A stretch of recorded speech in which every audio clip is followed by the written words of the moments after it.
Aloha and welcome back to Live at the Legislature for our Senate Majority segment.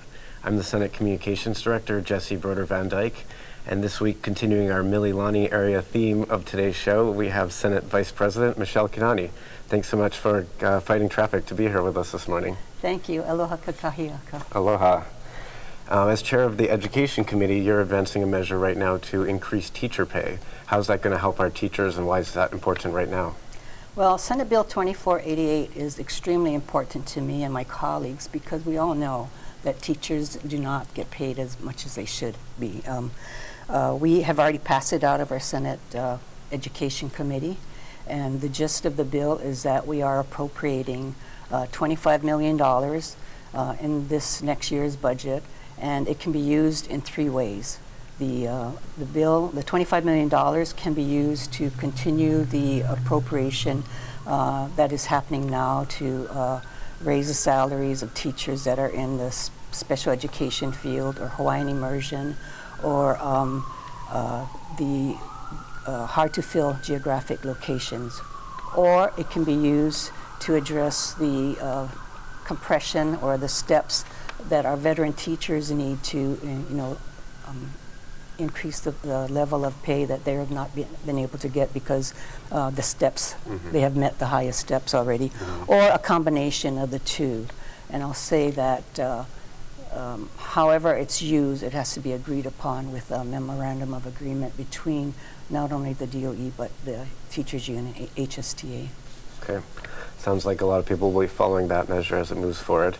And also in your Education Committee this year, you've been working on part of a joint package that the Senate, House, and Governor introduced together this year. One of the components is to create a facilities agency to help with school construction. Where does that stand?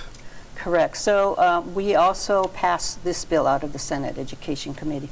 This is Senate Bill 3031, and what this bill does is to create a separate schools facility agency. So we are taking this agency out of the Department of Education, and it will be tasked to do all new school buildings, major renovations, and hopefully that we can address the needs that we have had for many years. The Senate and the House passed something called Act 155 about 7 years ago. And that bill was designed to make use of underutilized or vacant DOE school lands. And to date, we have not been able to accomplish any of that. I know last year, the DOE finally was able to name a few sites or schools that something like Act 155 could be used for. And Act 155 really is a game changer, because you would redevelop the land and either include 21st century schools on the land with some kind of retail or housing or office space, whatever.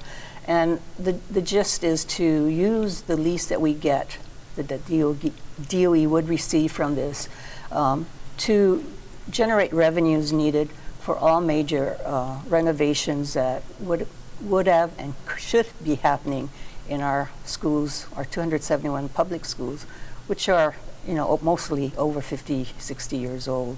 And such facilities need upgrading to make sure that we can give our students and our teachers the very best that we have to offer to continue better education of our students in the state of Hawaii. And why has it been so difficult for DOE to implement this act, and how would creating a separate facilities agency help move the process forward? I think by the DOE's own words and presentations that they've made to groups like HIPAA or Hawaii Ecumenical Council, etc., that they are educators and not builders. And I see the struggle that they have, because with 271 schools, we are a very, very large state school system, and actually the only system in the whole United States where the state runs all the school systems, and we don't get financial support from the city or any of those. We have also looked at other ways to help, like we passed a bill a couple years ago that would give the DOE title to all of the property under school lands that was owned by the city and county of Honolulu.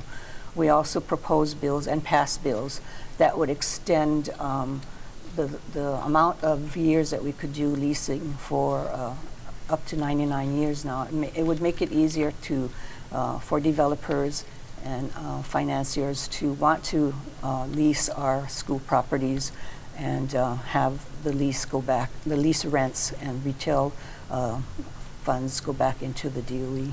Okay. And part of the goal in doing this is to create 21st century schools. What exactly is that? 21st century schools basically is enable teachers and the students to take advantage of all the technology we have, whether we have computers, labs, etc. in our schools. One of the things that you'll hear teachers and administrators say is that the schools can't even support the air conditioning window units because of the lack of upgraded energy. So some of those things have to be done before we can continue to add computers and other things that we need, the technology of today, to give the students the best possible technology and curriculum that has been developed, but we're not able to take advantage of because we don't have the space, nor do we have the facilities and the upgraded electrical conduits that we need. And in your district, or near your district, a number of your constituents' children go to Mililani Middle School, which was on a 2-track system, but you're building an expansion right now with a grant that the legislature provided? Actually, it's a 4-track system, okay. So it's like 4 different middle schools on one campus. Okay. And yes, so we finally were able to get the shovels in the ground last month, and by school year 21-22, we will be a single-track middle school. And I think parents and students have been looking towards this for a long time. Senator De La Cruz, who also represents the Mililani area, and I have been working with the city. Part of it was to get part of the city parkland to expand the new building, the 2-story building that we needed to make this happen. And Principal Chung has been very patient with all of us, and we look forward to that opening. Great. Well, it sounds like a big improvement for all the students out there. We only have about 30 seconds left, but Education Week is coming up at the legislature. Can you tell us quickly what's coming up? Yes. So in March, we have Education Week, which we have done for years with the House and Senate. And basically, it's to honor and the high school principals, et cetera, our students who have excelled in different things, whether it's sports or curriculum. And we just look forward to that because this is a way to showcase what Hawaii's students and principals and other administrators have done for us. Great. Well, I'm looking forward to it too. Thank you so much for being here with us this week. Vice President Michelle Kidani, thanks, and we'll see you again next week on Live at the Legislature. Aloha. Aloha.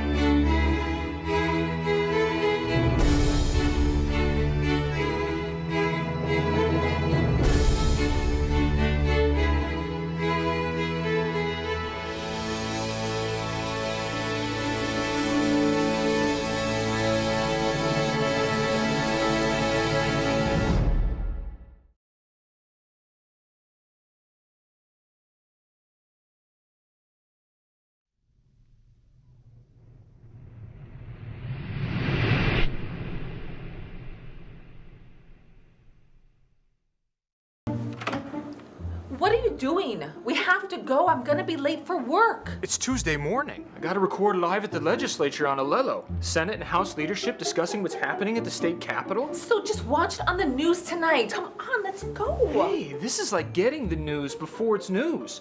If only I could get this remote to work. There. Can we go now? No DVR? No problem. Watch Wednesday evenings at 7 p.m. on Channel 49.